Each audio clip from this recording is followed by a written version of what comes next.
Problema. Es un honor Gabriela. contar con su presencia y su vasta experiencia en el ámbito de la formación docente, y sabemos que su mirada y su trayectoria nos van a aportar reflexiones significativas para nuestro enriquecimiento en nuestros trayectos formativos de nivel secundario. Así que muchas gracias por estar, le damos la palabra y la bienvenida. Bueno, muchas gracias Fernando, Nelly, buenos días a todos. Para mí siempre es un gusto Buenos poder días. compartir estos espacios. Eduardo, bueno, los que veo ahí en la... Yo les cuento que me llevo mejor con el Zoom para presentar, así que me van a pasar la presentación ustedes. Pero lo que digo es, bueno, agradecer también a Ariel, el director nacional de nivel secundario, que pidió al Infod alguna colaboración para este espacio, provincia con la que venimos desde el Infod trabajando muchísimo y muy bien, por suerte, en un proceso que, para contextualizarles un poquito, es un proceso de un cambio muy significativo en lo que hace la formación docente inicial en la Argentina. Ustedes saben que la Argentina se vino manejando en el transcurso de estas últimas 2 décadas con un marco resolutivo que, como yo siempre digo, las resoluciones para algunas cosas son buenas y ordenan, para otras muchas veces son un corset, cuando uno quiere de alguna manera hacer readecuaciones a las realidades institucionales. Pero hemos logrado con consenso con todos los ministros de Educación de la Argentina, en el marco del Consejo Federal de Educación, este año aprobar 2 resoluciones antes de entrar en tema, para que entiendan por qué traté de establecer conexiones con este tema específico.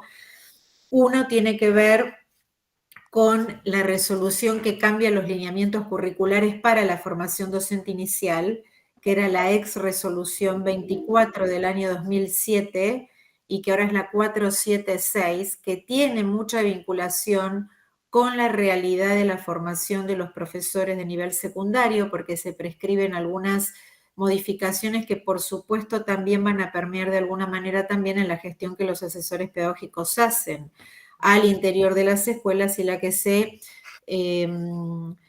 aprobó el pasado jueves en Consejo Federal es una nueva resolución que todavía no tengo el número, que se llama CIFIECA, que es un sistema integral de evaluación y certificación de institutos para la formación docente, con lo cual está bueno porque la idea es poder integrar y mirar qué es lo que ocurre en el plano del aula. En lo que hace a secundaria, sí, algo que les puedo comentar, yo fui directora de currículum en el gobierno de la Ciudad de Buenos Aires cuando hubo que hacer toda la reforma de la educación secundaria. Y de ahí, este es un tema que me es bastante familiar, pero que también es bastante complejo. ¿Por qué? Vamos a la siguiente diapositiva. Yo siempre digo que hay como que pensar mucho cuando uno trata de trabajar este tipo de temas en 2 cuestiones centrales. Uno, que es la escuela, que como digo, es esa institución creada para la transmisión crítica de la cultura con sentido formativo, de la cultura de la sociedad. Y las escuelas tienen un marco identitario y un proyecto educativo que las define y que son distintas, o sea, que son instituciones que tienen contextos diversos. Entonces hay como 2 hilos conductores que uno debería marcar, y uno tiene que ver con el diagnóstico, que muchas veces se hace poco, y que es, por un lado, cuáles son las necesidades concretas que tiene hoy la educación secundaria en nuestro país, que no son las mismas que hace 5 años, probablemente, que la pandemia, y no es usar la excusa de la pandemia, que fue una de las crisis sanitarias más serias y más graves de nuestro sistema, trajo aparejado una serie de modificaciones en la manera de enseñar y de aprender, sin haber tenido preparación previa. Y lo segundo, que es muy importante, si la presentación va a quedar disponible, es por qué es importante que las escuelas tengan asesores.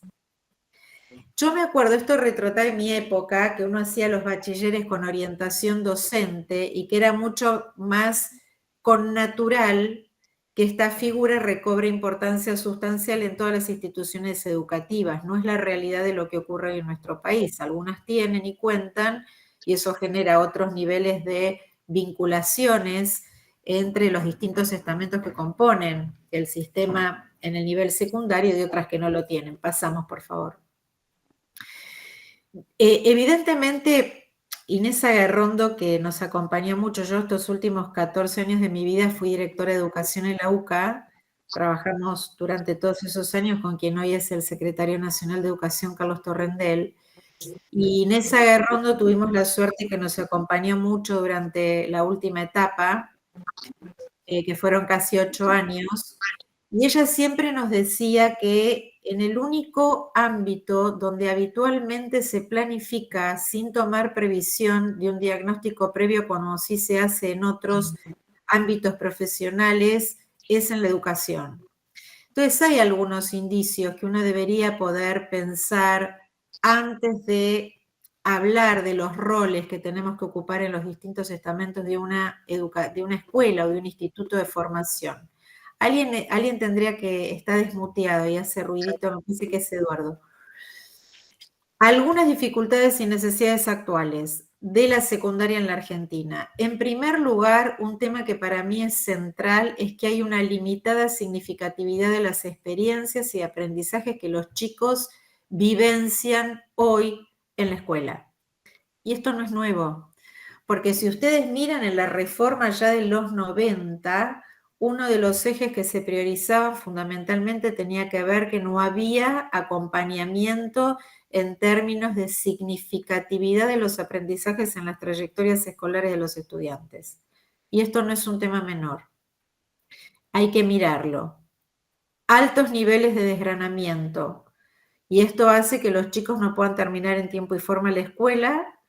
Hoy, la Ciudad de Buenos Aires acaba de aprobar una nueva escuela secundaria con formación profesional, similar a lo que era el Plan Fines, pero más acotado. Habría que mirar qué es lo que está pasando y cómo impactan esas experiencias.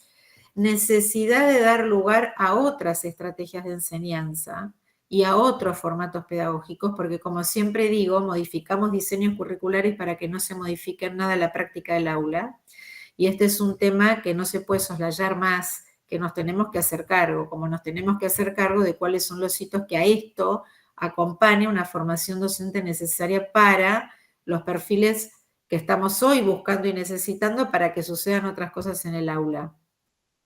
Si no se cambia la práctica del aula, aunque cambiemos disposiciones, resoluciones, normativas, diseños curriculares y tengamos claros los roles, no va a suceder nada. Necesidad de mejorar los niveles de inclusión. Este es otro tema muy serio porque en los últimos 10 años han habido muchas leyes que refieren a un tema de inclusión plena y no hay tal vez perfiles formativos suficientes en las instituciones para acompañarlos y hoy cada vez, así como en otras épocas la educación era mucho más homogénea, hoy las aulas son mucho más heterogéneas de todo punto de vista y esto evidentemente requiere de una mirada mucho más profunda referido a lo que es la inclusión, pero es la inclusión en el conocimiento, es la inclusión en el saber hacer y en el saber ser. Y por supuesto, bueno, cómo logramos fortalecer los perfiles profesionales docentes, que de eso después les voy a contar un ratito, ustedes me van marcando el tiempo, por favor. Sigamos. Entonces, algo que, pasamos la diapo.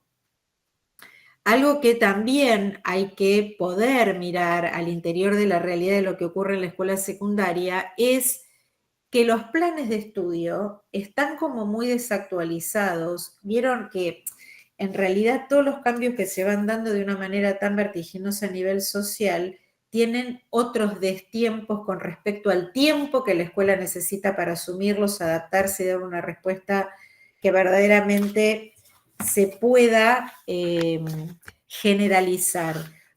¿Por qué? Porque respecto a los planes de estudio hay mucha desactualización. Hay una formación que a veces termina siendo un poco obsoleta respecto de cuáles son hoy los contenidos emergentes que van surgiendo y que como no son parte de la dinámica curricular quedan afuera. Sigue primando para mí el enciclopedismo, que es esto de enseñamos de todo porque tienen que responder a lo que el currículum marca, pero con poca profundidad. Entonces el conocimiento termina siendo superficial y este es un tema que hay que tratar de replantearlo. Hay una gran segmentación todavía en muchas de las propuestas curriculares de la escuela secundaria por ser disciplinaria, entonces uno tiene que empujar desde la dinámica institucional a que se inventen estrategias didácticas que nos junten desde lo curricular y no desde el marco de lo que implica planificar, gestionar y evaluar. Y por otro lado, sigue habiendo una estructura que es muy deductiva y muy aplicativa, ¿no? Es como que yo voy, doy la clase, hace esta la ejercitación, hay muy poco de aula inversa, de aula invertida, y entonces obviamente esto, sumado al impacto de las tecnologías de la información y de la comunicación, que todo el tiempo salen cosas nuevas y nos van generando los docentes nuevos desarrollos de los cuales no podemos escapar, y que los chicos lo tienen, avanzan sin sentido, porque el tema es que la escuela, como yo la definí antes, sigue siendo una institución creada para transmitir críticamente la cultura de la sociedad con sentido formativo. Y esto es muy importante que lo tengamos en cuenta. Y por otro lado, ver de qué manera se puede flexibilizar esa rigidez que, como dice Flavia Tedille, es como que el reflejo de la organización institucional es el horario de clase en la escuela secundaria, mucho más que en otros niveles formales del sistema educativo. Pasamos, por favor. Bueno, en este sentido, mirando el diagnóstico, sintéticamente en esta media horita que tenía para hablar, esto podríamos desarrollarlo mucho más, pero en este espacio traté de tomar algunos ejes como más importantes. Digo, ¿cuáles serían aquellas 4 funciones que para mí son integradoras de lo que debería ser capaz de poder hacer un asesor? Porque convengamos que además tampoco el asesor tiene que hacer todo. El asesor no es el que dirige la escuela, el asesor no es el profesor que enseña. Podría un asesor ser profesor, por supuesto, pero lo que digo es, el asesor es el que orienta, es el que asesora, es el que brinda estrategias, es el que tiene la capacidad en el nivel secundario de poder mirar integralmente la estructura de una forma como muy sistémica, amigable, componedora, ¿sí? Por eso para mí hay 4 funciones centrales, que son asesorar y orientar. ¿En qué? Algo que es clave, y por supuesto también ahí tenemos que tener en cuenta en función a los roles que asigna la escuela dentro de sus estamentos, que es su estructura organizativa, qué perfil profesional tiene que tener ese asesor, porque si no tiene formación en educación, y léanme bien lo que digo, no puede meterse en la lógica de lo que implica el desarrollo curricular. Hoy creo que una de las funciones más fuertes que tiene un asesor es el de orientar procesos de implementación, desarrollo y gestión. ¿Por qué? Porque estamos en un proceso permanente de cambio. Y aunque no se haga desde el nivel federal o jurisdiccional, es importante que el asesor tenga la capacidad de poder mapear de alguna manera qué es lo que está pasando con el currículum. Currículum entendido como ese conjunto de saberes que integran el proceso de enseñanza en el nivel y que más allá de la prescripción que dé la jurisdicción, en este caso la provincia de La Rioja, hay cuestiones que se tienen que trabajar al interior de cada escuela y en función al contexto en el cual esté la escuela, porque los contextos, convengamos, que también determinan el desarrollo curricular. Segundo tema que me parece que es sustancial, ¿cómo logro integrar prácticas? Que no es lo mismo que materias.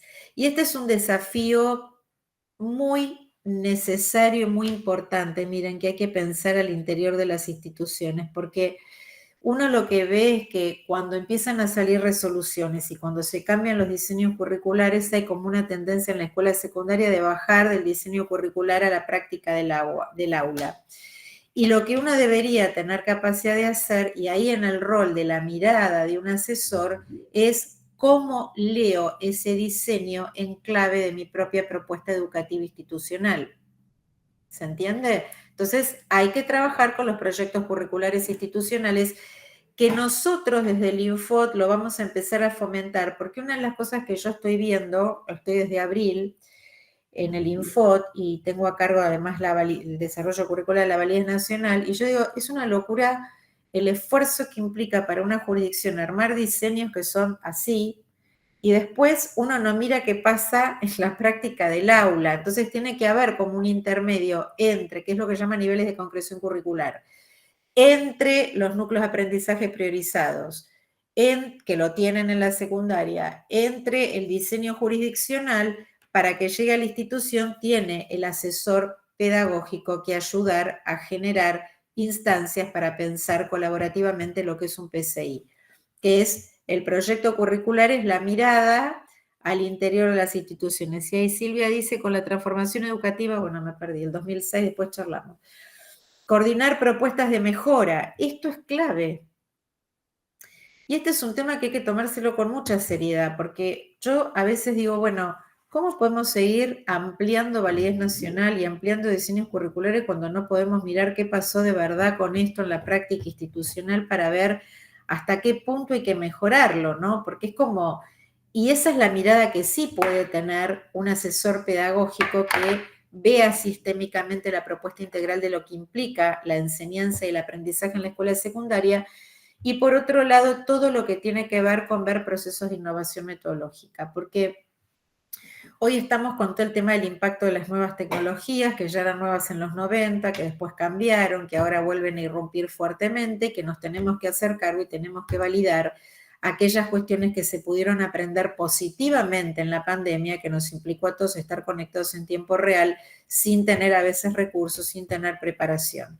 Entonces, hay una dinámica metodológica que tiene que poder conversarse a la par de la emergencia en las instituciones y que es, bueno, a ver, escúchame, tomemos 2 o 3 hitos de innovación en la escuela secundaria, que podrá ser una innovación trabajar un proyecto colaborativo entre distintas, que es lo que se llama el ABP, el aprendizaje basado en proyectos, que se puede trabajar también asincrónicamente, no todo tiene que ser presencial, hay que buscar las instancias de trabajo. Ya se me van a decir, la escuela secundaria es 100% presencial, por supuesto, pero puedo generar instancias, muchas tienen plataforma, puedo generar una Moodle, una Wix que se pueden utilizar y que son fáciles para que se tenga, por ejemplo, un reflejo virtual de los avances que se van generando en lo que implica la metodología de trabajo institucional. Entonces, sintetizo.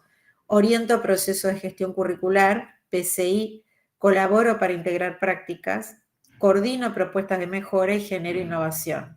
Si quiero mirar el rol del asesor, no como se miraba hace 3 décadas, lo que debería ser un rol de un asesor pedagógico, hoy que estamos en un mundo inmersos en una realidad donde los jóvenes, no tengo tiempo para detenerme en esto, aprenden de otra manera.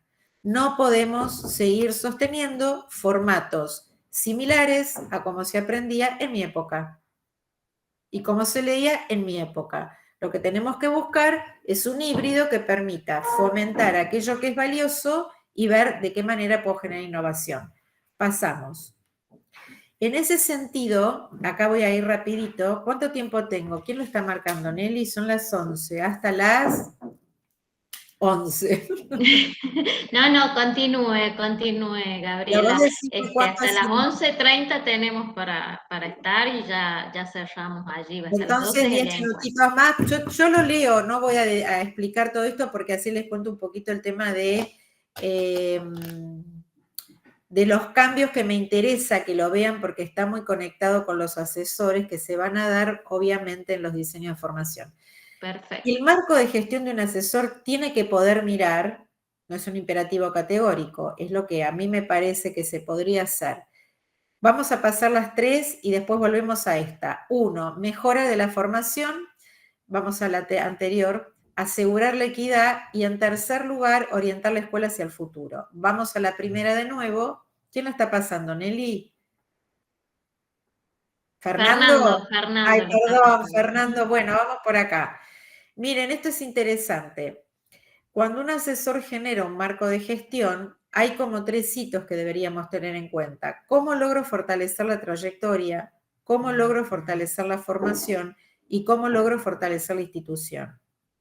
Y para eso, evidentemente, uno podría señalar, estos son algunos de los descriptores, indicadores que yo pauto, ustedes podrían pactar, porque el ideal es que también el asesor tenga un plan a ejecutar a lo largo del año. Digo, uno debería tener su planificación anual y debería tener un tablerito donde vaya midiendo lo que se logra, las deficiencias, las recurrencias, las oportunidades, las fortalezas, no solamente mapear lo que no se hace bien. Segunda, pasamos a la siguiente, por favor, Fernando, que es asegurar la equidad, para lo cual es importante mirar cuáles son las condiciones de educabilidad. Porque si yo no logro generar inclusión y permanencia, es muy difícil mejorar la educabilidad. Y la mirada de un asesor de la mano del equipo directivo, porque esto no lo puede hacer solo, tiene que haber un equipo directivo decidido a generar las condiciones para que estas cosas se den. Pues el directivo va para el norte y el asesor va para el sur, estamos en el horno. Segundo, un tema clave que es la familia. La familia tiene que ser sostén del proceso. Cuesta un montón, trabajé 20 años en colegio, tuve cargo directivo, así que entiendo absolutamente la complejidad del hoy, que no era mi época, ya venía a generarse ese quiebre social con la familia o los adultos responsables.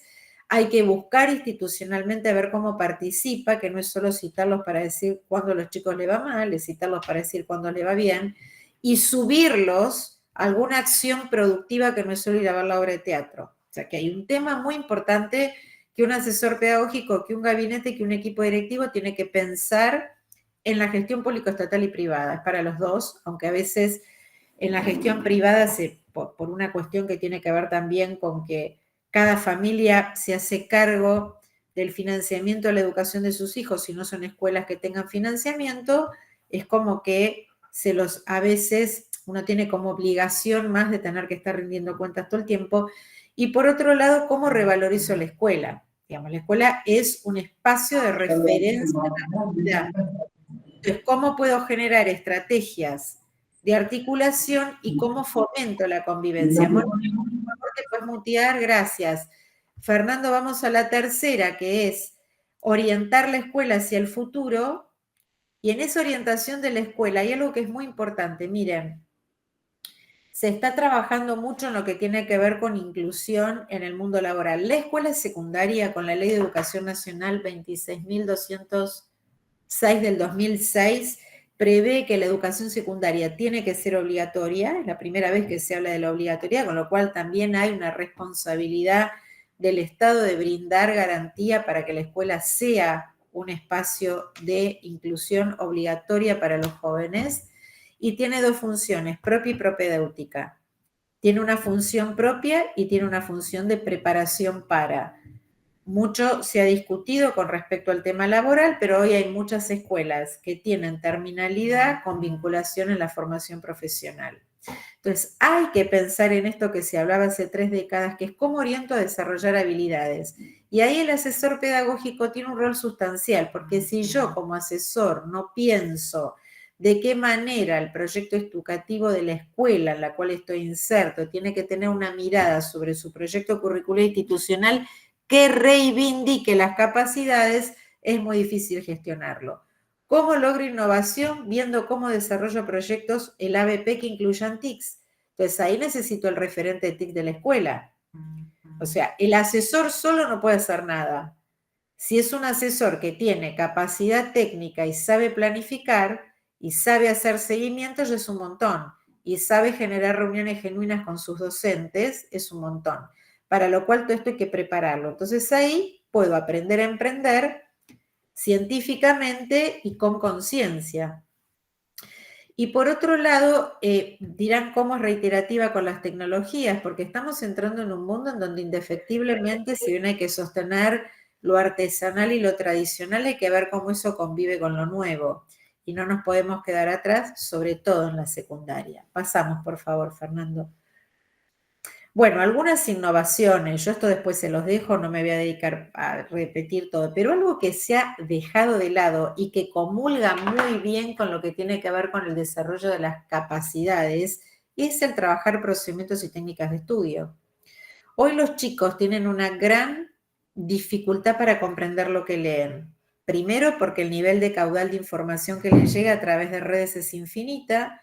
Yo antes para hacer mi tesis tenía que ir a una biblioteca, tenía que buscar un libro, tenía que leer el libro, tenía que resumir el libro, tenía que fichar el libro, y todo ese trabajo de intensificación de mi intelecto y esa ida y vuelta, ese pensamiento analógico, convergente y divergente, permitía que uno pueda aprender mejor.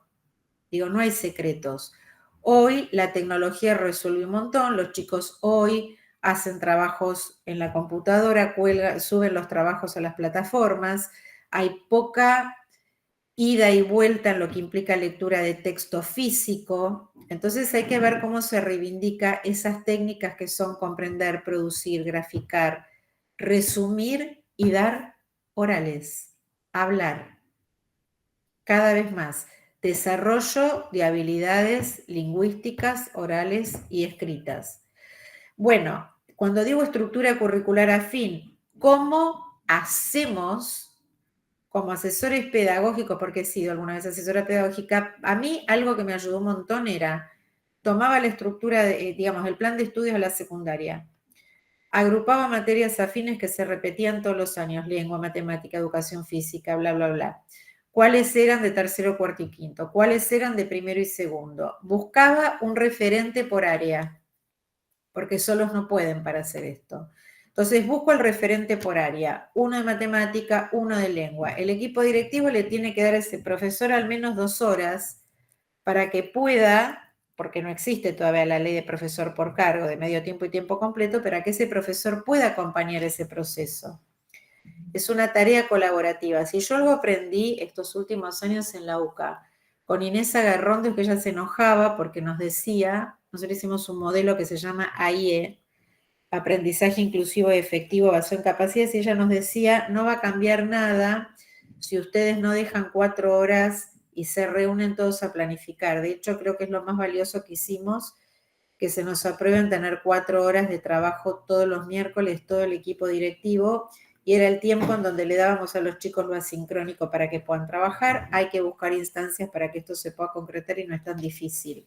Y tenerlo como una rutina sostenida en el tiempo si uno quiere generar cambios. El otro gran tema es trabajar los espacios de definición institucional. Digo, el asesor pedagógico hoy puede dar una mano para tener, ¿por qué?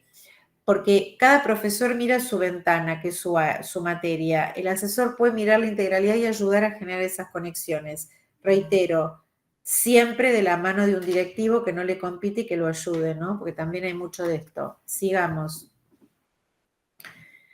Bueno, y acá me voy rápido. Fernando, estate atento que te voy a pedir pasar rápido para tener un tiempo, prefiero para que charlemos. Estos son los 4 grandes ejes del cambio que se va a dar en los nuevos lineamientos curriculares para los profesores de secundaria a partir del 2026. Por un lado, esto no lo inventé, ni lo inventamos en esta gestión. Nosotros tomamos aportes que ya todas las provincias venían haciendo hacía 7 años, pero no sé por qué motivo la resolución no salía. Y hay como un compromiso con lo que implica heredar un diseño, porque lo que no podemos es seguir encorsetando a que el 100% de la tarea sea absolutamente presencial. Hay lugares donde se puede y hay provincias donde tienen muchas distancias en los profesorados y se hace muy difícil. Y por otro lado, un profesor que egresará en el 2030 tiene que tener capacidad también y de utilidad para trabajar lo tecnológico, entonces les vamos a dar un 50% de hibridación a los diseños curriculares, exceptuando el campo de la práctica, que es 100% presencial. Vamos a plantear los nuevos núcleos de aprendizaje prioritarios para la formación docente. Ustedes saben que no hay como llegan hasta secundaria. O sea, si yo hoy quiero preguntar y saber cuáles son los contenidos priorizados que tiene que enseñar un profesor de historia, de geografía, de matemática, lengua en la secundaria, hoy no hay. ¿De dónde surgen? Se sacan para armar los diseños de la educación secundaria obligatoria. Y ese es un problema, porque es una cuestión muy subjetiva. Y este es un tema que esto sí es nuevo, y lo trajimos nosotros digo gestión, porque me parece que es un volver a mirar, entendiendo la lógica de la hibridación, de qué es lo que vale la pena enseñar en un entorno presencial y qué vale la pena enseñar en virtualidad. Capacidades profesionales, retomamos la 337 del 2018, que habla de 6 capacidades profesionales docentes, y lo nuevo, porque ya se está dando en algunas jurisdicciones como la Ciudad de Buenos Aires, y Misiones está armando algo con STEM, es ver de qué manera se puede trabajar profesorados multidisciplinares. Hay provincias que tienen vacancias en física, en química. Veíamos en la Universidad de Buenos Aires, por ejemplo, las cifras de los que egresan en una licenciatura en física, que son 5 profesionales por corte, es nada. Entonces lo que queremos es ver de qué manera resguardar la estabilidad docente, pero, por ejemplo, materias afines que lo ameriten, ver de qué manera podemos tener un tronco común y después diversificación para la especificidad del profesor, de modo tal que pueda tener más horas en una institución. Pasamos, por favor, Fernando, pasamos. Esto total se los dejo. Bueno, un poquito cómo se van a trabajar. Ven que los núcleos de aprendizaje priorizados tienen niveles de concreción. Nosotros vamos a plantear los NAP, pero vamos a generar una comisión de especialistas por jurisdicción, que es lo que estamos trabajando con los directores de educación superior, y vamos a necesitar especialistas aeriales por provincia, porque no es que el documento va a bajar del Infode. En esto nosotros trabajamos, y especialmente en mi dirección nacional, de una manera muy integral. Entonces, lo que queremos básicamente es que lo que se apruebe con consenso de todo el país y participen especialistas de todo el país. A partir de ahí, bueno, buscaremos los comunes denominadores para armar los diseños y después cada instituto armará su proyecto curricular. Pasamos, Fernando, por favor. Las capacidades profesionales docentes, pasamos de nuevo, una más. Son estas, son del 2018, no quisimos modificar algo que ya muchas provincias lo venían planteando para los profesores de secundaria, y esto tiene conexión porque los asesores pedagógicos van a tener que entrar en sintonía también con estos marcos resolutivos que cambian y que van a impactar en la escuela secundaria. Dirigir la enseñanza, gestionar la clase, intervenir en el escenario institucional, en la dinámica grupal, dominar los saberes, que es la conceptualización y la comunicación, comprometerse con su propio proceso formativo y actuar de acuerdo a los diversos modos de aprender de los estudiantes. Estas capacidades, a su vez, tienen descriptores. ¿Qué estamos haciendo ahora con los equipos técnicos del Infode y las provincias? Específicamente me refiero a nivel profesorado de secundaria, estamos integrando con los referentes jurisdiccionales. Ustedes tienen referentes jurisdiccionales en desarrollo curricular, en investigación, que trabajan con nosotros, especialistas del Infod, con lo cual la matriz es una matriz muy interesante porque vamos a ver de qué manera planteamos estas capacidades de primero a cuarto año con distinto nivel de complejidad. Esto mismo, salvando las distancias de las capacidades de la escuela secundaria, en las escuelas ustedes también lo pueden hacer. ¿De qué manera la capacidad se integra con el contenido conceptual? Porque esa es una definición para los proyectos curriculares institucionales que está en sintonía con la norma y que es una novedad. Sigamos, por favor. Bueno, ahí les doy algunos... Gabriela, disculpa, soy rectora de nivel superior. Estamos trabajando hace muchos años ya con el marco referencial de capacidades profesionales en los institutos formadores. Y obviamente en el secundario logramos todo lo que es una capacitación y un asesoramiento como para tirar refresh sobre estas capacidades que tienen que estar muy claras a la hora de la práctica docente. Disculpa. Perfecto. ¿Quién habló? ¿Paola? Sí, Paola. Ah, perfecto. Totalmente, y me parece que si se lograra, que es lo que es nuestra aspiración y ojalá podamos, colaborativamente armar una única matriz que después tiene adaptabilidad en los contextos institucionales, y acá me refiero a los institutos de formadores y a las escuelas, es un alivio importante, porque yo creo que uno de los graves problemas que hay es que a veces el desorden genera que uno no sepa bien cuáles son los límites de actuación profesional. Sigamos, por favor, Fernando. Bueno, esto lo que les contaba de la multidisciplina es algo realmente que va a ser muy novedoso, no es obligatorio, con lo cual si una jurisdicción quiere seguir trabajando como trabajaba está perfecto, pero ustedes saben que en este sentido, cuando una jurisdicción lo habilita y pide permiso en el Consejo Federal y lo eleva y es aprobado, eso se constituye en un antecedente que ya va a tener vida y que, bueno, queremos explorarlo, a ver qué resulta de todo esto. La próxima, por favor, Fernando. Estas son capacidades que ya se habían planteado en la nueva escuela secundaria del 2020 y que eran al 2030. Ustedes van a encontrar que hay muchos marcos de capacidades para trabajar en la escuela secundaria. Yo digo, la capacidad, en definitiva, es sinónimo de habilidad, integra el saber hacer y el saber ser.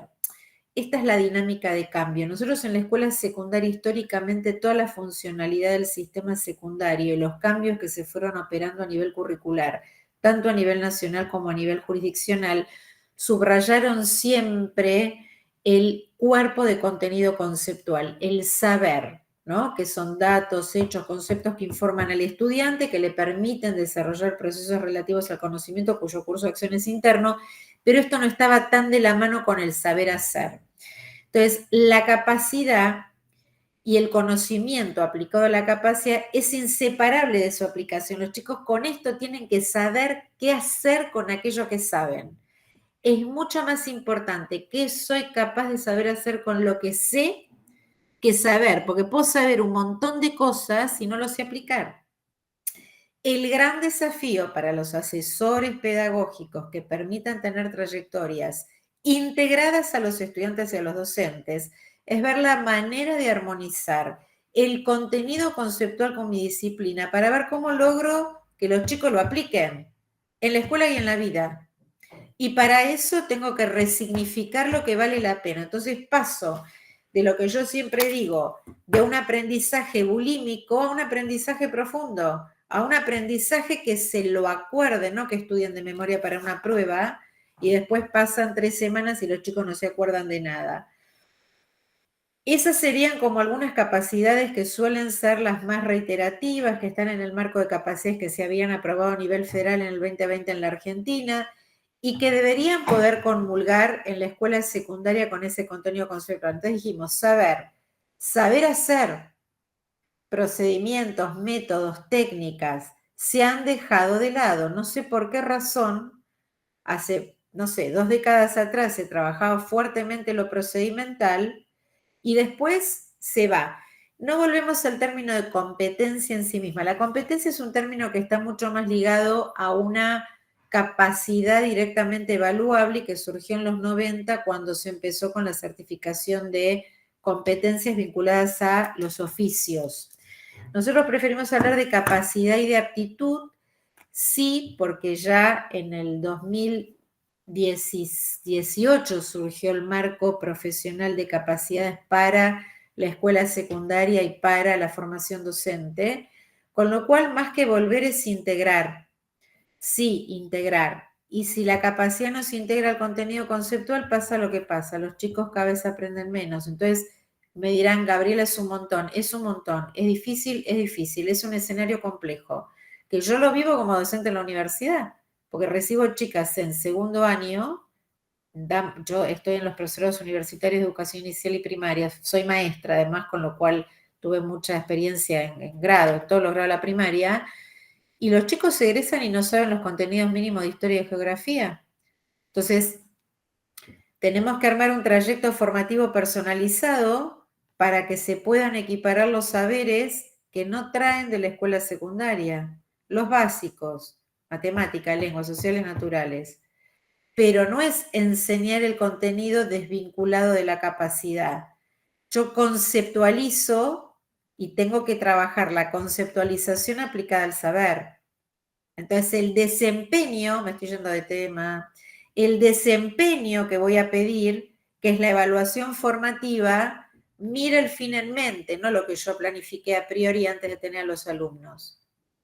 Entonces, esto implica una revisión de la mirada sobre lo que implica planificar, gestionar y enseñar y evaluar una clase. Y la evaluación, que no lo toco porque no es tema, pero es tema clave, un sistema de evaluación basado en un aprendizaje que priorice el saber hacer, conciencia y con conciencia por sobre el saber solo, requiere una mirada que no ponga el acento solamente en una calificación, que es un dato cuantitativo, sino en una rúbrica, que es el desarrollo integral de una capacidad vinculada al contenido cualitativa que permite que el estudiante entienda lo que debe hacer para hacerlo bien. Entonces no me digas cómo se hace, mostrámelo y hagámoslo juntos. Entonces es una nueva concepción sobre lo que implica evaluar. Es una nueva mirada sobre lo que implica evaluar. Y para eso hay que acortar el campo de lo conceptual. Menos es más.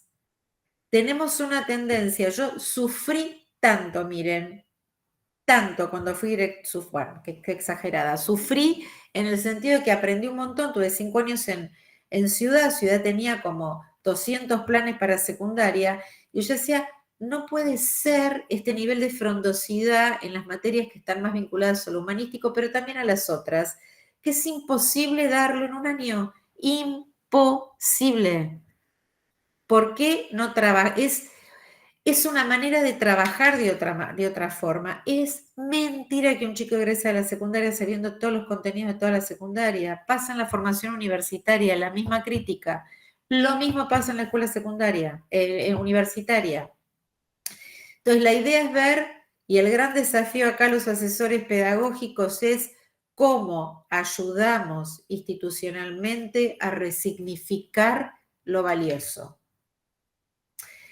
Y esto es complejo porque requiere de una tarea que es colaborativa y se hace una vez. No se hace todo el tiempo. Me pongo nerviosa. No se hace todo el tiempo. Digo, se puede. Mire, si yo lo podía hacer en la UCA, se puede hacer en cualquier lugar.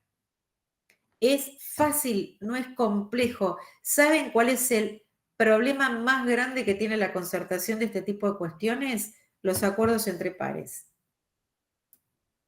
Y en esto muchas veces hay que dejar de lado la soberbia de yo de mi área, esta que me va a venir a enseñar.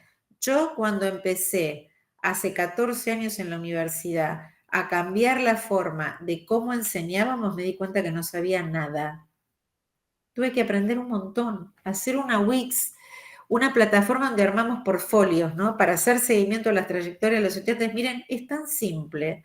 Yo lo veía cuando me lo enseñaban, era chino básico, yo decía, esto no lo aprendo nunca, nunca, porque aparte yo soy dura para tengo más facilidad para esto y para escribir que para lo tecnológico, no me gusta. Lo tuve que hacer. O sea, yo cuando miro mi aula virtual y digo, yo fui capaz de hacer esto, no lo puedo creer. Con lo cual, si yo pude, pues cualquiera hacerlo. Ahora, ¿qué fue lo bueno que tuvimos? Trabajar en equipo. No pueden 6 horas semanales, pueden 2, pero hay que hacerlo. Sí o sí. Esto es como la dieta, empiezo el lunes, en algún momento hay que hacerlo. Y ahí hay un tema de voluntad y de responsabilidad que no es del asesor, es del equipo directivo.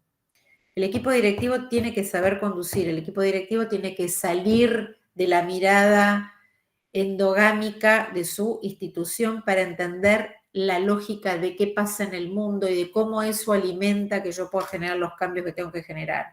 Y no es cambiar por cambiar, y no es cambiar todo el tiempo, es hacer un poquito de lo que sé con mis colegas. ¿Alguna vez en las escuelas o en los institutos de formación se hacen jornadas donde nos escuchamos? Yo esto lo aprendí con Inés Agarrondo, comunidad de práctica. Gabriela es fuerte en didáctica, en pedagogía, perfecto, pero no es fuerte en matemática. Entonces, la especialista en matemática muestra cómo se hace una buena experiencia de una buena clase en matemática. ¿Cómo hacemos para definir lo que implica dar una buena clase? ¿Qué es una buena clase? ¿Cuáles son los ejes priorizados que tengo que tener en cuenta para definir una buena clase? ¿Para qué? Una clase es buena cuando todos aprenden lo que tienen que aprender y además son felices, no lo padecen. No tenemos que padecer el aprendizaje, lo tenemos que disfrutar. Y para eso depende de nosotros. O sea, si yo no me la creo, yo cuando tuve la resolución dije, esta resolución sale. ¿Sale o me voy?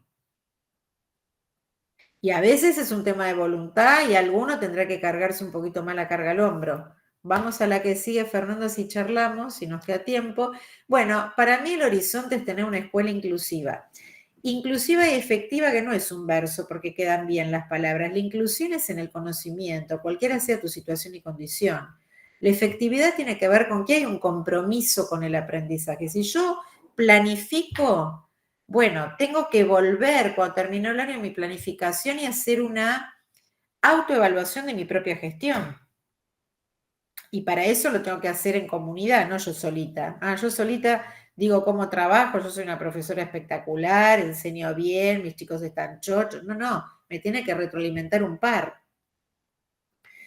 donde todos los chicos aprendan contenidos relevantes. ¿Saben? Hay contenido. Yo tengo un hijo ya terminó, otra hija en cuarto año en secundario. A veces, estando cerca, no puedo creer, hay cosas que les dan de estudiar que ni yo sé qué es. No voy a decir materias ni instituciones, pero no sirven. No tiene ningún sentido, porque además hoy no le podemos competir a Google. Hoy tenemos Meta ya en el celular, ponemos cualquier cosa y tenemos toda la información conceptual. Hoy más que nunca necesitamos trabajar de otra manera. Que se formen en valores esenciales, que puedan ser felices en el marco de un proyecto de vida, porque además ir a la escuela es desarrollar su proyecto de vida y que puedan finalizar en tiempo y forma. Terminamos, Fernando, gracias. Si querés dejamos de compartir.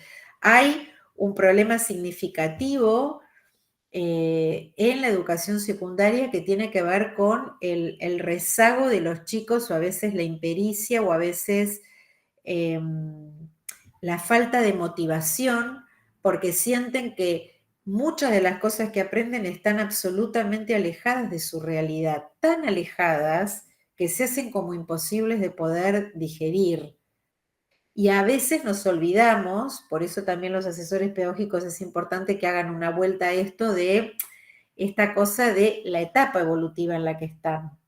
Entonces, estamos llamados a tener que reinventarnos necesariamente. A mí me ha tocado y me toca todo el tiempo hacerlo en una comunidad en donde los chicos hoy no leen como leíamos nosotros. Yo a veces doy lecturas y vienen a clase y te dicen, no pude leer. Y ahí tengo que ver cómo reivindico a los que leyeron y a este que no, porque además la universidad tiene otra connotación con respecto al tema de las normas que tienen las escuelas secundarias. Bueno, espero haber brindado algún aporte, no sé si quieren hacer preguntas, comentarios, plantear inquietudes. Muchísimas gracias, Gabriela, excelente tu exposición, muchas cosas interesantes creo que nos has dicho para todo. Bueno, allí en el chat han ido colocando algunas cuestiones que han sido importantes y algunas cosas que están trabajando en las instituciones escolares. Así que ahora sí les voy a dar la palabra a ellos a medida que han ido levantando las manos. Silvia, te doy la palabra. Sí, Daniela, más que sí. Daniela, sí, sí, profe Daniela, sí. Bueno, un placer, Gabriela, magíster. La escuché atentamente, pero comparto mucho lo que está planteando. Hace rato que veíamos la necesidad de volver al PCI, me parece fundamental. Pero hay un tema que todavía me problematiza y ojalá pudiese ser clara cuando se lo transmito, ¿sí? Me pasa esto de que acaba de decir con el tema, me gusta mucho de los saberes integrados, ¿sí? Pero soy vigilante de no descuidar el concepto. Soy una defensora del concepto y explico por qué. Porque muchas veces los chicos, uno les pregunta qué es una silla, ¿sí? Y empiezan, y una silla sirve para sentarse, hay de plástico, hay, ¿no? Y les cuesta mucho conceptualizar. Y nosotros sabemos que con las palabras construimos realidad. Y a veces no es lo mismo decir objetivo que un propósito, por ejemplo, ¿no es cierto? Entonces creo que es muy importante encontrarle la vuelta a la educación secundaria, no digamos para darle la espalda al trabajo del concepto, sino para integrar el concepto con el procedimiento, con la habilidad, con la crítica, con el análisis, ¿me entiende? Y con los valores, ¿no? Con lo normativo. Porque si no, nos va a pasar otra vez lo mismo, que por querer equiparar la mesa, digamos, vamos a descuidar esto otro que es muy importante, ¿sí? Porque es más, tiene que ver con la producción escrita, tiene que ver con la claridad con la que yo manifiesto una idea, ¿no? Nosotros pedimos muchas veces como criterio de evaluación claridad conceptual, ¿sí? Porque esto que glocoso, que no sé cómo y obvio, ¿no? Y que todavía no se puede poner en palabras. Y uno por ahí dice, ¿no? Que cuando, o tiene como una vara de que cuando está estudiando, cuando se da cuenta que lo aprendió, cuando lo sabe explicar de diferentes modos, ¿no? Entonces creo que tenemos que seguir cuidando de la educación secundaria, encontrarle la vuelta de las estrategias, tanto el concepto como los procedimientos, tales como el análisis, la crítica, la inferencia, ¿verdad? Y también la resolución de situaciones problemáticas, siempre de la mano, y esto comparto con Edith Lidwin, de esa dimensión moral, ética, digamos, que tiene la enseñanza, ¿no? Y por otro lado, una preguntita. Yo sostengo, es cierto que a los estudiantes les cuesta leer, es cierto que hay un montón de realidad porque es una complejidad social con todo lo que implica decir complejidad, ¿no? Pero si no leen en la escuela, ¿sí? Si no propiciamos esto de la cultura lectora, ¿cómo hacemos para construir conocimiento y vincularse con el conocimiento, ¿no? Distribuido, digo, ¿no? Con el conocimiento distribuido. Esas serían, digamos, mis problematizaciones que todavía, digamos, sigo pensando con usted y con otros, ¿no?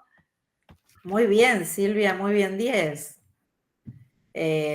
No, clarísimo tu comentario más que pregunta. Mira, los países que han logrado tener una buena formación en la escuela secundaria en el mundo son países que tienen otra estructura curricular.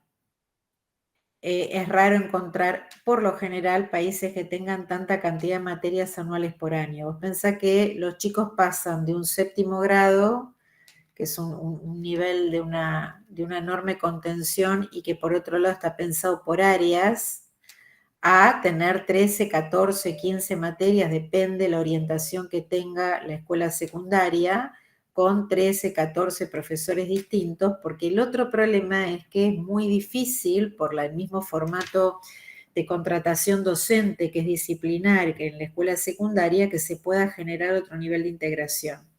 Entonces yo digo, para lograr una buena conceptualización, para que los chicos puedan leer, hay que reivindicar el sentido más profundo que tiene el saber priorizado, que no es todo lo que yo creo como profesor de lengua que tienen que saber. Y ustedes me dirán, bueno, ojo, no soslayemos lo conceptual, porque si no egresan sin saber, y me voy a hacer cargo de lo que digo. Muchas cosas a esta altura de mi vida, después de 39 años de haber transitado distintos niveles del sistema, las estoy aprendiendo de cero. Eso quiere decir que tampoco las credenciales que uno recibe en la escuela secundaria, en el nivel superior, en la universidad, implican que tengo todo el saber para poder desempeñarme en el caso de la profesión docente en la escuela. Un docente Nobel tiene que ser acompañado como el médico es acompañado cuando egresa en su residencia médica, que no pasa lo mismo, porque egresan y lo soltamos en la escuela, no hay ámbitos de acompañamiento tutorial docente, por decirlo de alguna manera, como sí existen otras profesiones. Ese es un punto clave.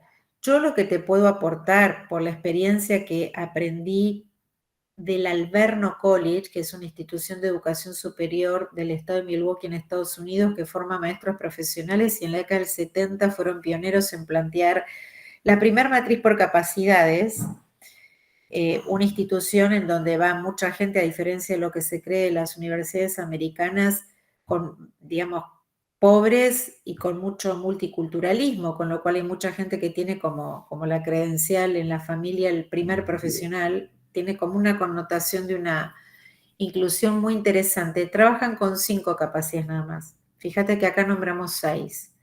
No estamos poniendo, yo de hecho todos los descriptores del Infoque son eternos, los vamos a achicar un poco porque me parece un montón y no tiene sentido. Después, bueno, está el nivel de concreción de las instituciones y del profesor a cargo de la cátedra, que es el que tiene que hacer la promoción del cambio. Menos es más. Si ustedes lograran en algún momento mirar lo que es más valioso y animarse más allá del sistema de supervisión escolar, ¿qué es importante enseñar hoy? Y con esto que vamos a habilitar la hibridación, porque, a ver, pongamos blanco sobre oscuro, de facto ya se está haciendo desde la pandemia. Entonces, ¿por qué no blanqueamos cosas que se hacen para el bien de todos y no tenemos que estar, digamos, yendo por la banquina que nos podemos estrellar? No tiene sentido. Entonces, a ver, ¿es valioso que en la escuela secundaria empiece a generar instancias donde, si yo a los chicos les armo una plataforma y hago que lean por ahí, no libro físico, desde la plataforma y contesten desde la plataforma, por ahí genera otro impacto, porque es como más a la mano de ellos, hasta lo pueden hacer desde un teléfono celular, al que acceden hoy aquellos que pueden y no pueden. Y por otro lado, yo creo que tienen que haber decisiones políticas a nivel jurisdiccional y políticas a nivel institucional. Y ahí tiene que haber una integración entre definiciones de política pública que no pueden ser totalmente dispares. Como dije antes, no puede una dirección de nivel ir para el norte, la dirección de la escuela ir para el sur y estar en la pelea de que el inspector va a venir a mirar cuántos contenidos hay de tal materia. Entonces lo que hay que cambiar es la mirada hacia una formación que logre otro nivel de integración con sentido y que veamos qué vale la pena trabajarse en un entorno presencial y en un entorno virtual. Ese es un desafío sustancial, Silvia, que no se puede soslayar más. Y algo que es interesante, que yo he tenido la posibilidad de hacerlo en la Escuela Argentina Modelo, es trabajar los profesores de áreas comunes, no de la misma materia, de áreas afines, juntos, de manera tal de tener una misma, y esto para los asesores pedagógicos, un mismo formato de planificación en todo el nivel. Eso permite generar otro criterio de articulación y secuencia en las trayectorias educativas que va a favor del aprendizaje de los chicos, porque si todos hablamos lenguajes distintos, si todos planificamos distintos, si todos los que estamos con ese grupo de chicos enseñamos distinto y evaluamos distinto, pasa lo que pasa también con los chicos. Entonces hay estrategias de intervención didáctica que nosotros tenemos que poder generar al interior de nuestro proceso de enseñanza. No sé si te contesté. Sí, muchísimas gracias. Sí, seguimos pensando, viste que esto nunca se cierra, así que... Por supuesto, cuando quieran, yo encantada. Muchas gracias. Sí, le damos la palabra ahora a Paola. Gabriela, espectacular. Ya nos tenés acostumbrados en el nivel formador superior, ya nos tenés acostumbrados, así que espectacular.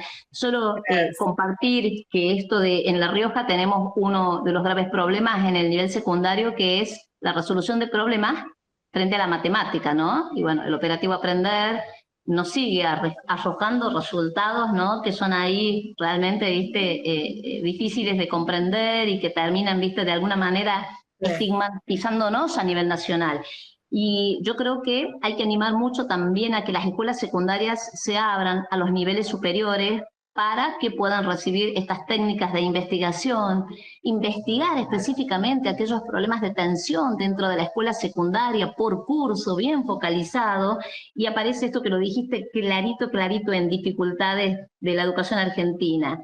Encontramos nosotros, al menos en la escuela secundaria, frente a la matemática en quinto año, una limitada significancia de las experiencias de los aprendizajes y una necesidad de variar las estrategias de enseñanza. Ese típico profesor de matemática que se sienta en el frente y te da los mismos ejercicios, esa falta de variedad sobre el pensamiento, sobre la postura, sobre el estudiante líder, el estudiante que está avanzado y que puede trabajar con sus pares.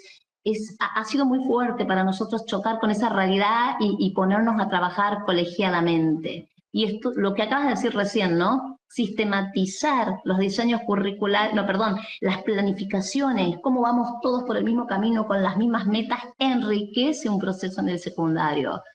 Simplemente eso, como aportar lo espectacular, lo tuyo. Gracias. Ay, qué amorosa, Paula, gracias. Mira, esto lo digo por experiencia, porque es impresionante cuando uno logra sistematizar un mismo formato con los mismos componentes para hacer una planificación, algo que por ahí parece sencillo. Es increíble cómo cambia la mirada de los chicos. Es increíble, porque si todo, digo, hay un problema de lenguajes de los pedagogos, que me hago cargo, hay un problema de lenguajes a veces que no logramos unificar un glosario común y hablamos de lo mismo con distintos términos, lo cual, como a veces me cargan amigos míos o vos, me dice, es pedagoga. Yo hice el doctorado en sociología, debo la tesis, y era la única pedagoga, eran todos sociólogos, que yo buscaba algo para tener una mirada distinta sobre algunas cosas que era como, y todo el tiempo me decían, es pedagoga, y eso me enseñó, digo, bueno, algo que aprendí de ellos, me decían, en sociología vos tenés un glosario básico para todo, o sea, para indicadores lo mismo para todo, descriptores lo mismo, y yo a veces hacía presentaciones y me decía, y confundía, me decía, pero esta palabra ¿qué apunta? ¿No? Imagínense en la dinámica de un chico de 13, 14 o 15 años que tienen al celular como la prolongación de la mano, porque lo sufro con mi hija, es un desafío cada tarde-noche, dejás el celular. Es una cosa que tienen la vida y adentro, es un horror, más las redes. Convengamos que en nuestra época esos distractores no existían. Miren, a mí me llama la atención TikTok. Y hoy las universidades están teniendo TikTok porque es el espacio en donde los chicos se sienten más cómodos de participar. Digo, ¿cómo cambia esa dinámica institucional, social, que tenemos que buscar herramientas que nos permiten integrarnos en el lenguaje, en las prácticas, en la manera de planificar, en la manera de evaluar? Yo les aseguro, nosotros creamos en la UCA, porque, perdón que sea autorreferencial, pero cuento una experiencia que es perfectamente aplicable a la escuela secundaria, también lo hicimos en la Escuela Argentina Modelo, estructura unificada de planificación y un reglamento de evaluación que es común para todos. Todos, en eso no puede haber libertad de cátedra. No hay libertad de cátedra y eso no es autoritarismo. Eso es rigurosidad técnico-pedagógica para hacer las cosas como las tenemos que hacer. Imagínense si en un hospital con un enfermo todos los especialistas hacen lo que quieren y no siguen un protocolo médico. El paciente se muere. Entonces no hay tiempo para no seguir dándonos cuenta de que las soluciones son mucho más sencillas de lo que nosotros creemos que son. Y también entender que estos nuevos jóvenes en este nuevo mundo van a mirar la cosa de otra manera y van a trabajar de otro modo. Hoy hay muchos trabajos en el mundo que antes eran presenciales, hoy son remotos y son más eficientes. Yo siempre pongo el ejemplo. Cuando vino la pandemia logré tener reuniones virtuales que no tenía en toda la semana en mi ámbito presencial en la oficina. Entonces, lo peor que nos puede pasar es no aprender de esas pequeñas experiencias y ver cómo las puedo reivindicar y animarnos a que hay que cambiar, ¿no? No podemos seguir de la misma manera.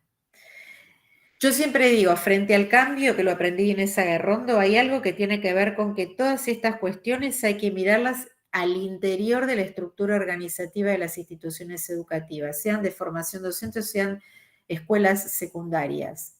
¿Por qué? Porque si todo esto no hace que miremos cómo nos estructuramos, cómo es nuestro organigrama, cómo son los roles y funciones, cómo vinculamos roles y funciones, es muy difícil generar cambios. La innovación implica cambio. Innovar es hacer algo distinto con lo que tengo, no desecharlo. Es volver a dar vuelta la mirada para ver cómo. Siempre es lo artesanal y lo moderno, es la cultura del humanismo más tradicional que se necesita con la cultura contemporánea.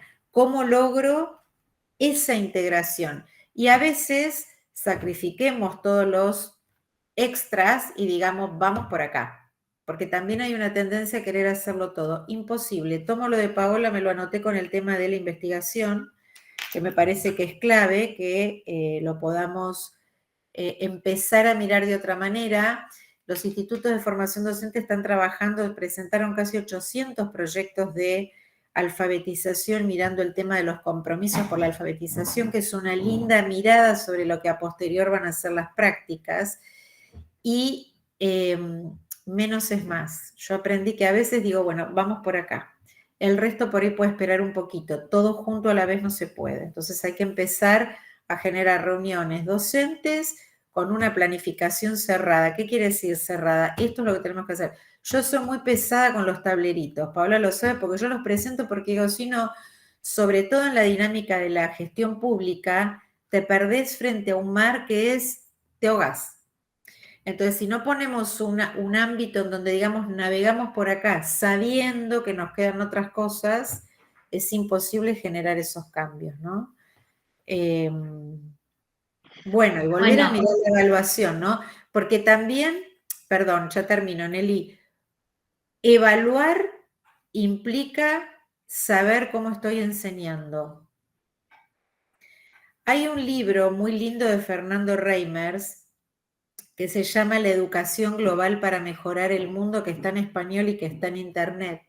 Fernando Reimes es catedrático de Harvard, yo tuve la linda oportunidad de presentarle su libro hace un par de años, y muestra ese libro muchas experiencias de jóvenes de escuelas secundarias diversas, en donde trabajan en base, Paola, hablabas de la resolución de problemas, o no me acuerdo si lo dijiste Silvia, una de las dos, y digo, bueno, resolver problemas que tienen que ver con todos los campos disciplinares de la escuela secundaria. Pero la clave es cómo eso histórico, cómo eso tradicional geográfico puede comulgar con la realidad actual, que es terrible. Todo lo emergente, las guerras, los fenómenos naturales, el cambio climático, digo, hay como mucho tema que se podría tomar como problemática integradora de toda la dinámica curricular institucional si uno quiere empezar a trabajar, así que linda tarea, hermosa tarea. Yo lo hice muchos años y me encantaba la que tienen los asesores pedagógicos de las instituciones. Bueno, me voy a tomar un vaso de agua. Espero que les haya servido. Y le voy a decir, porque este era un espacio de Ariel, ¿no? Del director nacional de Superior que me lo cedió. Así que sumamente agradecida y a disposición. Muchísimas gracias, Gabriela, por tus aportes, realmente muy importante todo lo que nos has dicho. Seguramente hay muchas más preguntas por realizar, pero bueno, el tiempo, como decíamos, es un poco tedioso, digamos, en la virtualidad. Estamos desde las 9 de la mañana trabajando diferentes temas. Un recreíto, dales un recreíto. Así que sí, no, ya estamos terminando y es nuestro último encuentro de este trayecto que han trabajado bastante todos los profes que están presentes, así que les agradecemos a ellos, te agradecemos a vos un montón. Dire, le damos la palabra y mientras va hablando el Dire, yo les coloco el link de evaluación de este encuentro para que lo vayan realizando, ¿sí? Allí les paso. Bueno, muchas gracias, Gabriela, por la predisposición. No, bueno, muchas gracias a Ariel, porque es con quien hemos hecho el contacto para tener en este último encuentro y que fue tan fructífero, ¿no? Gracias a los directores, a los asesores pedagógicos, al equipo técnico que se puso en el hombro, ¿no? Este trayecto, que es uno de los ejes que trabaja nuestra dirección, ¿no? Y gracias por todo lo que aclaraste, gracias por guiarnos, porque si bien nosotros estamos trabajando en algunas cuestiones de las que planteaste, las estamos mirando para la nueva escuela secundaria, que la estamos trabajando con el equipo técnico, ¿no? Y con la Secretaría de Gestión, creo que nos abre mucho más el panorama, y gracias por la simpleza, ¿no? Y lo clara que fuiste para esta exposición. Muchísimas gracias. No, muchas gracias a ustedes. Yo lo hago con mucha pasión y mucho compromiso, y bueno, yo siempre digo que uno en esto pone el corazón, pero yo digo, uno cuando es del sistema entiende perfectamente los imponderables, a veces las frustraciones, los tiempos que uno le resta a la vida, a la familia, a la vida sana, como digo yo, ¿no? Al gimnasio, a las dietas, pero bueno, vale la pena. Así que, como me decía Van Gelderen, que lo deben haber conocido, que fue un excelente profesor que tuve, él nos decía siempre, me traía unos libros de este tamaño, porque yo empecé con él como ayudante, tenía 19 años en la UCA, y me decía, fuerza y coraje. Así que, bueno, digo, fuerza y coraje, que vale la pena hacerlo por nuestros jóvenes, y por nuestro país, que ojalá podamos salir adelante, ojalá. Un beso grande, Sí. gracias. Muchísimas gracias, No, y gracias bueno, a ahí vos. habilitamos las cámaras, así hacemos una foto con, Dale, con perfecto. ella. Ahí vamos a esperar un ratito que se habiliten las cámaras. Muchísimas gracias por todo, gracias al DIRE por tramitarnos para tenerla hoy en el trayecto que hemos elaborado. Así que muchísimas gracias.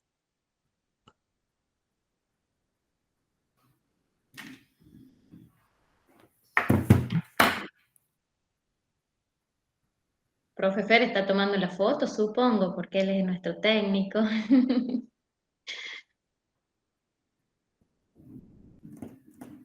¿Estamos?